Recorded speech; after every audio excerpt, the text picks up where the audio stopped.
Now I will talk about the action of benzodiazepine. तो benzodiazepine के जो actions हैं वो क्या क्या हैं। ये एंग्जाइटी को कम करता है यानी कि एंग्जियोलाइटिक है। एक्ट एज ए सेडेटिव या हाइप्नोटिक मतलब कि काम नेस वाली फीलिंग प्रोड्यूस करता है, या हाइप्नोसिस यानी कि स्लीप इंड्यूस करता है। इसके अलावा एंटेरोग्रेड एमनीजिया मतलब इसका ये है कि ये एंटेरोग्रेड एमनीजिया कराता है, शॉर्ट टर्म मेमोरी लॉस कराता है। एंटी कॉन्वल्जेंट है, ये कॉन्वल्जेंस में इस्तेमाल होता है। और मसल रिलैक्सेंट है, ये मसल रिलैक्सेंट के तौर पे इस्तेमाल किया जाता है। तो 5 इसके जो है वो मेजर यूजेस हैं। अगर एंग्जाइटी को कम करेगा तो ये लो डोज पे काम करेगा। लो डोज पे अगर हम देते हैं इसे तो ये एंग्जियोलाइटिक ड्रग बन जाती है, एंग्जियोलाइटिक इसका रिस्पॉन्स होता है। और ये समझा जाता है कि जैसे कि मैंने आपको यहाँ पे बात की थी कि यहाँ पे अल्फ़ा के जो इसके अल्फ़ा सब यूनिट है उसके 1 से लेकर 6 तक रिसेप्टर हैं। तो इसका जो अल्फ़ा 2 सब यूनिट है वो एंग्जाइटी पे काम करता है। तो गाबा ए रिसेप्टर जो है उस पर अगर अल्फ़ा के भी अल्फ़ा 2 जो सब यूनिट है फर्दर उससे अगर अटैच होगा गाबा तो एंग्जाइटी जो है वो कम हो जाएगी, एंग्जियोलाइटिक रिस्पॉन्स प्रोड्यूस होगा। इसी तरह से जो है ये सारे बेंजोडाज़ेपीन जो हैं वो एज ए सेडेटिव और कामिंग प्रॉपर्टीज़ प्रोड्यूस करते हैं, और हाई डोज पे जो है वो हाइप्नोसिस प्रोड्यूस करते हैं। और ये गाबा ए रिसेप्टर पे अल्फ़ा 1, तो अल्फ़ा 1 जो है वो याद रख लीजिए related with the हाइप्नोसिस and sedative, जबकि अल्फ़ा 2 जो है ये वाला, ठीक है, अल्फ़ा 2 जो है इसका ताल्लुक है एंग्जाइटी से। टेम्प्रेरी एम्पेयरमेंट मेमोरी की जो है वो भी कराता है ये, और जिसका मतलब है शॉर्ट टर्म के लिए आप एंटेरोग्रेड एमनीजिया कहते हैं कि आपको जो रीसेंट मेमोरी हैं वो याद नहीं रहती हैं। और ये अल्फ़ा 1 इसका भी, ये भी अल्फ़ा 1 से बाइंड इसकी एफिनिटी या अटैचमेंट होगी तो एंटेरोग्रेड एमनीजिया प्रोड्यूस हो जाएगा। यहाँ पे भी लिखा हुआ है ability to learn and form new memories. तो ये एबिलिटी रीसेंट मेमोरीज जो है वो मरीज़ जो है वो भूल जाता है।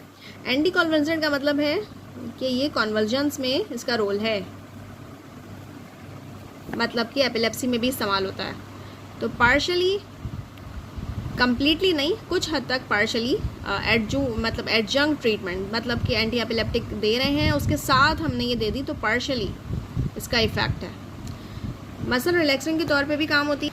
और इसके अलावा जो हाई डोज पे मसल रिलैक्सेंट के तौर पे जब ये इस्तेमाल होती है तो ये हाई डोज पे काम करेगी। हाई डोज पे स्पास्टिसिटी का मतलब है रिजिडिटी ऑफ स्पाजम, वो कम कर देगी, मसल्स को रिजिडिटी कम करेगी और रिलैक्स कर देगी।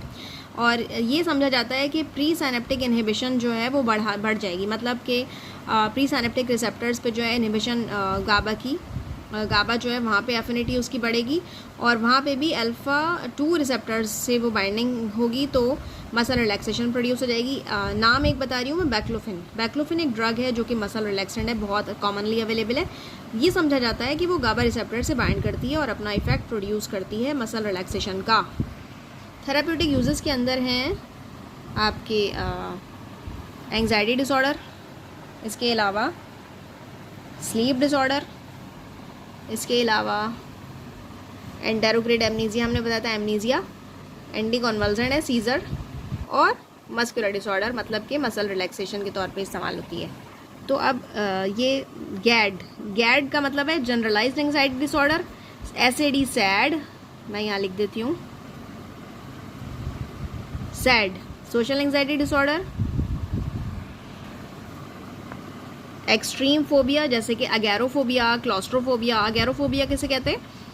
हाइट से फियर होना, और क्लॉस्ट्रोफोबिया का मतलब है बंद जगहों से फियर होना।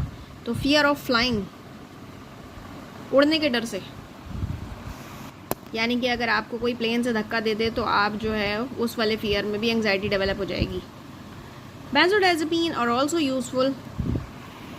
ये जो हैं इसके अलावा कौन सी, डिप्रेशन या स्किज़ोफ्रेनिया। डिप्रेशन तो आपको पता है कि फीलिंग ऑफ सैडनेस, और जबकि स्किज़ोफ्रेनिया एक ऐसा डिसऑर्डर है जिसके अंदर आपको हेलुसिनेशन विजुअल और ऑडिटरी होती हैं।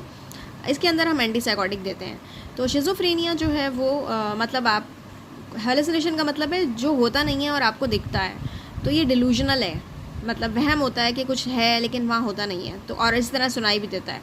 तो उन डिसऑर्डर से रिलेटेड जो एंग्जाइटी होती है, एजिटेशन और फियर डेवलप होता है, उसमें भी हम ये देते हैं बेंजोडाज़ेपीन।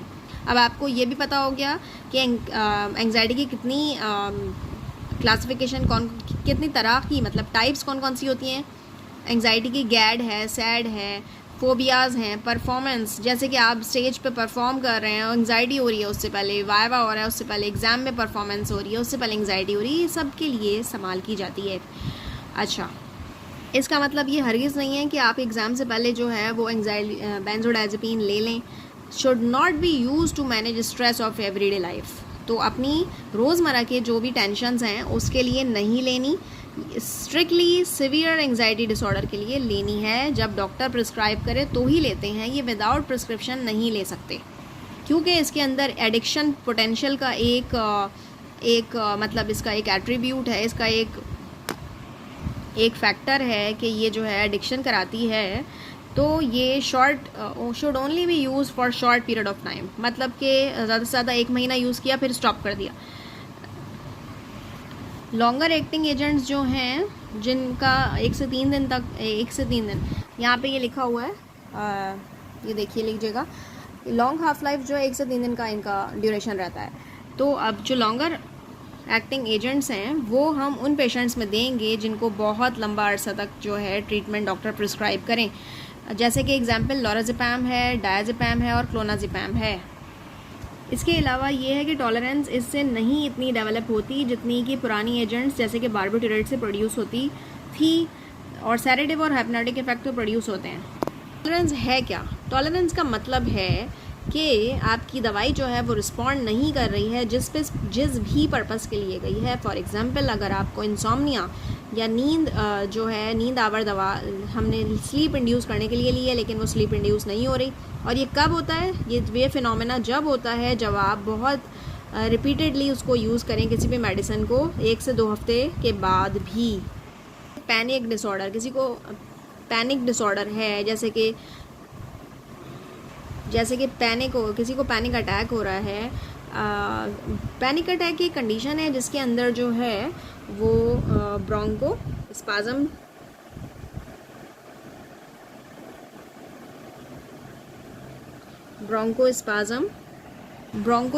शॉर्टनेस ऑफ ब्रेथ, रिजिडिटी और स्पास्टिसिटी ये डेवलप होती हैं पैनिक अटैक में।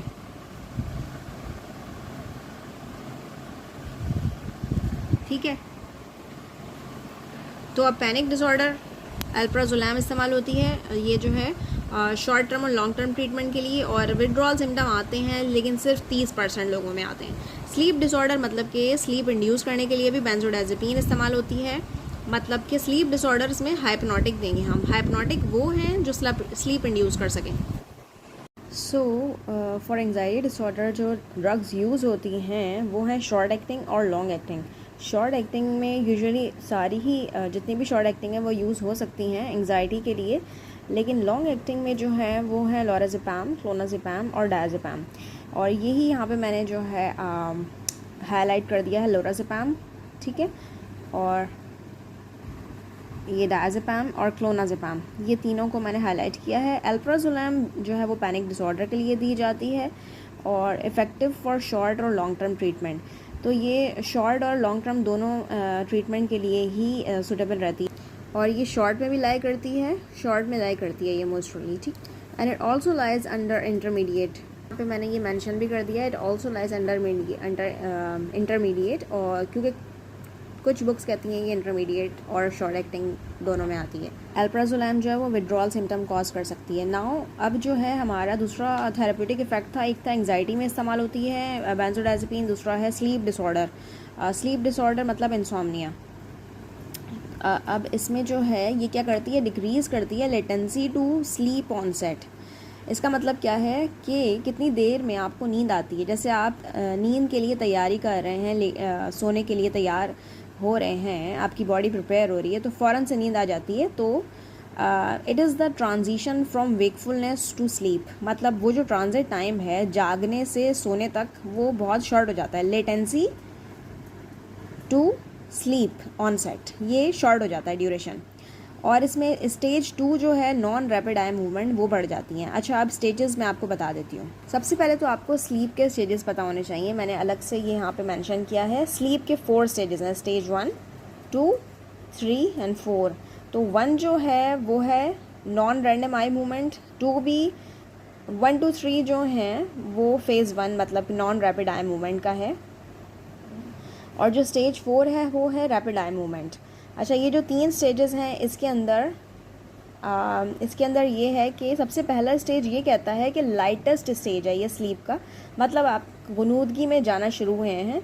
और इसमें क्या है कि वेकफुलनेस ट्रांजिशन फ्रॉम वेकफुलनेस मतलब टू स्लीप। तो जैसे ही लाइटेस्ट मतलब आपको कोई भी उठा सकता है इस स्टेज पे, और ब्रेन वेव्स इसमें स्लो हो जाती हैं, आई मूवमेंट भी स्लो हो जाती हैं, और ये वेकफुलनेस टू स्लीप मतलब कि आप स्लीप जस्ट स्टार्ट किया आपने स्लीप, ठीक है, स्लीप साइकिल आपका स्टार्ट हुआ है।